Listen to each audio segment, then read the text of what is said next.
Hello everybody, welcome back to another video. I'm hoping you guys are all having a fantastic day. So today's upload is going to be a long-range outlook, and I know I haven't done this in a while.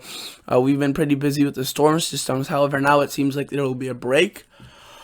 The upcoming system is kind of a weird one, and I'm not sure if I really want to dedicate a whole video to it yet. It seems like if it doesn't look like too awfully powerful, too awfully strong, too awfully organized.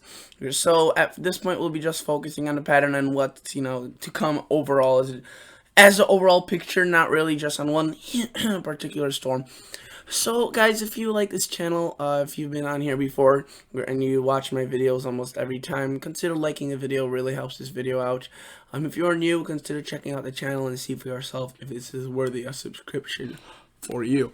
So let's look at the GFS model and start it off there. So notice that we have a little bit of cold air coming in, quite a bit of it actually. Notice that that starts exiting, however, around this usually Wednesday time frame, and we see moisture from the Pacific really get into the country, and this allows for a prolonged precipitation event that's really nothing too powerful. It's just some scattered showers, rain showers, snow showers. You could see basically all over the place, and this doesn't really intensify according to the GFS whatsoever. This is Friday, January 24th. Kind of moves off to the north, a little bit of snow for Michigan into southeastern, really southern Canada, across Toronto area and Ottawa. Maybe seeing some snow out of this, but otherwise it seems like it's more of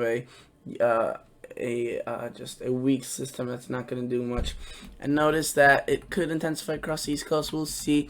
The GFS has some intensification across the main coastal areas, so we'll see about that. But at this point, it's still far out, and many things could change. So let's look at this second system that could be occurring, or just the pattern after this. Notice there's a lack of cold air. Really, there isn't really. It's not a heat wave, but it's not really cold either. It's more on the warmer side. And notice that some precipitation to the south, a little bit of snow up here across Hudson Bay, but otherwise just pretty dry. Some rain across the northwest. No big storms, which is a good thing. But notice that towards the end, around the February time frame, when February 1st, 2nd, we get a little shot of cold air, which introduces some, I guess more of a progressive pattern. We see a giant surge of moisture across the northeast, which could possibly, spawn into a big system. We'll see. At this point, it doesn't. Again, it's very far out, but notice they're indicating some more significant cold air towards a long range. So maybe that could lead to a pretty big storm or two, which could, obviously be associated strongly with that cold air. The GFS is showing that. Let's look at the ensembles in terms of just the temperatures and the 2-meter temperature anomalies. Let's just go back to day 1 through 5. Notice a little bit of chill. We get that replaced by some warming. Some chilliness again returns by the February 1st, 2nd, and that kind of stays around more. Maybe we could just look at the 2-meter temperature day for each day by day to get a better look at this. Notice there could be days in the orange and red colors,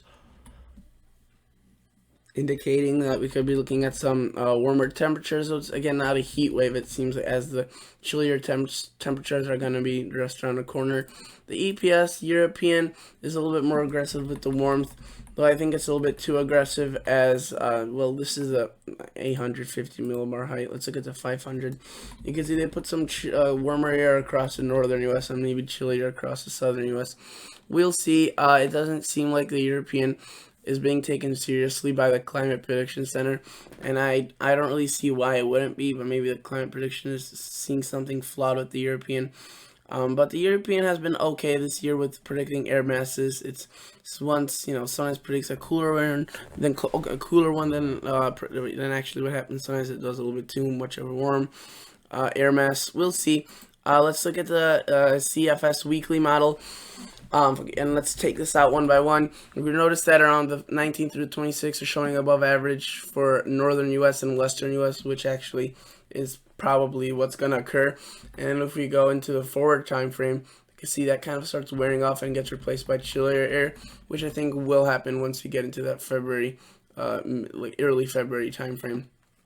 So, if you're wondering what's the forecast like for the U.S. this upcoming week, seems like it's going to be mainly dry, mainly rain and snow free for a good portion of the country, if not the vast majority of the country, and maybe a few locations seeing some maybe a few locations seeing a little bit of rain and snow with that midweek system Wednesday and Thursday and Friday, which we'll have to see what exactly happens. Let's look at some of the let's look at the Canadian model CMC. This one is again one of the three models. Sorry about that. Three models I look at, and if you were to look at it, it shows a little bit of a stronger system across the midweek. Notice that it increases the chances, the odds for the system to be a little bit stronger, which we'll see at this point. Again, we'll see is like the best answer to this at this point, because the models are still, they're disagreeing with this type of system. Is going to be hard to predict what exactly happens. They're disagreeing. The air masses, they seem pretty consistent, more on the warmer side than on the chillier side through about, I would say, the 1st of February. But it's not going to be like a December heat wave like we saw this year in December, or last year, I should say, this season. It was, remember, it was very warm. That's not going to happen. It's just some slightly above average temperatures, closer to above average than average, let alone below average. So let's look at some of the 8 to 14 day outlooks for this.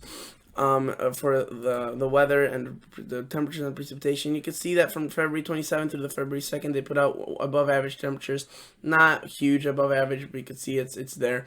And that really just kind of shows that it will be more dominated by the warmer temperatures.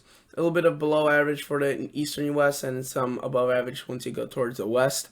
6 to 10. The outlook a couple days ago was showing way more cold air. Now it's showing way more warmer air, and you can see, I think that's what's going to be occurring. Really, not much cold air is going to be attacking the country. Cold air across Alaska, not much across here. And then just a scattered plot of temperatures. You can see above average here, below average here, above average here, below. Again, that's probably just dependent on one or two systems. Probably just one, really. And you may be wondering, oh, this is the no snow forecast. Well, it's not really. I mean, if it's above average in January, doesn't mean that it's too warm for snow. You could be in the 20s as your average, and if you're above average, you're in your upper 20s to 30s, and you could be still seeing snow. As long as there's above average precipitation in the winter, you're most likely going to see snow somewhere in the country, and not just the mountains. So I also wanted to show you the 3 to 4 week outlook, as that's what they released a couple days ago.